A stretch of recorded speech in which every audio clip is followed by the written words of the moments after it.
ನಮಸ್ತೆ ಎಲ್ಲರಿಗೂ. ಇವತ್ತು ನಾನು ಬಾದಾಮ್ ಪೌಡ್ರ್ ಮಾಡೋದನ್ನು ತೋರಿಸ್ತಾ ಇದ್ದೀನಿ. ಅಂಗಡಿಗಳಲ್ಲಿ ಸಿಗುತ್ತಲ್ಲ, ಸೇಮ್ ಅದೇ ಥರದ್ದು ಬಾದಾಮ್ ಪೌಡ್ರು. ಆದರೆ ಅಂಗಡಿಗಳಲ್ಲಿ ಸಿಗೋವಂಥ ಬಾದಾಮ್ ಪೌಡ್ರ್ ನಿಜವಾಗ್ಲೂ ಬಾದಾಮಿ ಇರುತ್ತೆ ಅನ್ನೋದು ನನಗೆ ಡೌಟು. ಬರೀ ಫ್ಲೇವರ್ ಇರುತ್ತೇನೋ ಅಂತ ನನಗನ್ಸುತ್ತೆ. ಮನೆಯಲ್ಲಿ ಸುಲಭವಾಗಿ ಮಾಡ್ಕೋಬೋದು ಬಾದಾಮ್ ಪುಡಿ.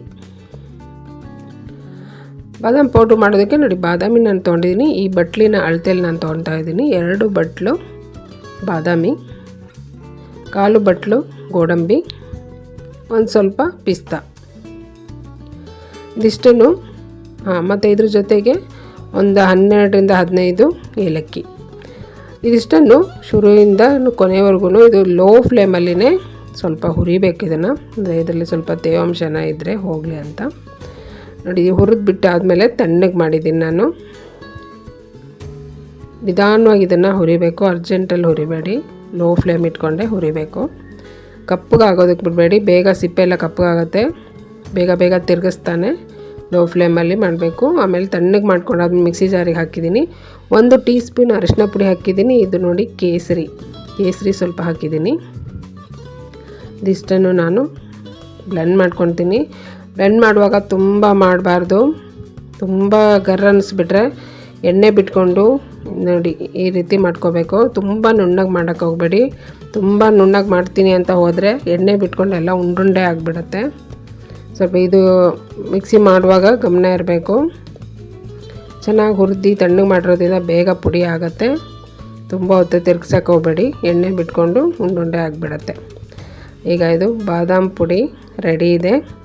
ಇದ್ರ ಜೊತೆಗೆ ನೀವು ಸಕ್ಕರೆ ಹಾಕಿ ಮಿಕ್ಸಿ ಮಾಡ್ಕೋಬೋದು. ನಾನು ಸಕ್ಕರೆ ಹಾಕಿಲ್ಲ, ಯಾಕಂದರೆ ನಾನು ಸಕ್ಕರೆ ಯೂಸ್ ಮಾಡಲ್ಲ, ಬೆಲ್ಲ ಯೂಸ್ ಮಾಡ್ತೀನಿ. ಹಾಗಾಗಿ ನಾನು ಸಕ್ಕರೆ ಇದಕ್ಕೆ ಹಾಕ್ತಾಯಿಲ್ಲ. ನಾನು ಬೆಲ್ಲ ಹಾಲು ನಾವು ಮಾಡ್ಕೊತೀವಲ್ಲ, ಬಾದಾಮಿ ಹಾಲು ನಾವು ಮಾಡ್ಕೊತೀವಲ್ಲ, ಆ ಮಾಡ್ಕೊಳ್ಳುವಾಗಲೇ ನಾನು ಸ್ವಲ್ಪ ಬೆಲ್ಲ ಹಾಕಿ ಮಿಕ್ಸ್ ಮಾಡ್ಕೊತೀನಿ. ನೀವು ಸಕ್ಕರೆ ಯೂಸ್ ಮಾಡೋರಾದರೆ ಈ ಪುಡಿಗೆ ನೀವು ಸಕ್ಕರೆ ಎಷ್ಟು ಬೇಕೋ ಅಷ್ಟು ಹಾಕಿ ಪುಡಿ ಮಾಡ್ಕೋಬೋದು.